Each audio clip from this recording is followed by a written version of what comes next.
So, this in the webinar funnel, I stop right here. So when you get to this place, which is webinar day, from this place, from this place to this place is before the webinar. Before the webinar. So when people first opt in, these are the series of emails they will receive when before the day of the webinar. So this date timer here will be the day of the webinar, so that people on the day of the webinar they're going to receive this sequence of email. So the reason why we are putting date timer so that you can post specific date for the webinar, date before the webinar on each of these date timer. Then while on the day of the webinar, right here, webinar date, this timer, you're going to put the day of the webinar on this place, so that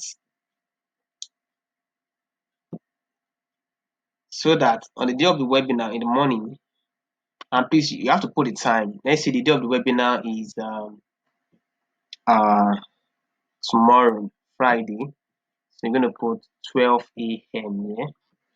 Yeah, 12. I'm gonna put it 12 a.m. so that immediately before the time, or you put 10 o'clock. So maybe 10 o'clock in the morning or 9 o'clock in the morning. 9 o'clock in the morning, so that they're going to receive this second email.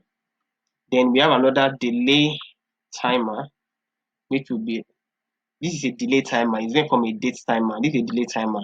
So this is going to be 9 hours. It's going to delay for 9 hours. Then they're going to receive this second um, email. Then, so this is going to be like few hours, 1 hour to the webinar. Then you're going to receive this third email, right? So right here, we have a date timer called post webinar. So this post webinar will start a day after the webinar. So you're going to put the day after the webinar to this place. Then the email sequence, this email sequence right here will follow up.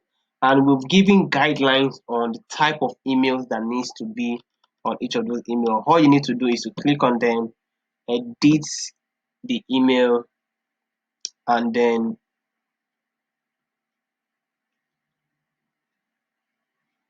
you edit the email and you are good to go. So we've given you the type of content that needs to be on each of those emails. So all you need to do is to click on edit and add your own content to it, and you are good to go. You are good to go. So once you are done with everything, please always ensure, make this thing is inactive and you save. By that, you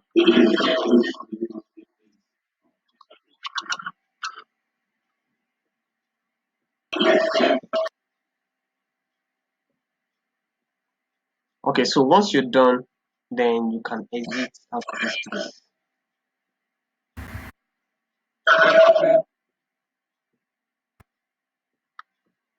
So with that, I've shown you how to edit your evergreen funnel, your webinar funnel. So the next is your product funnel.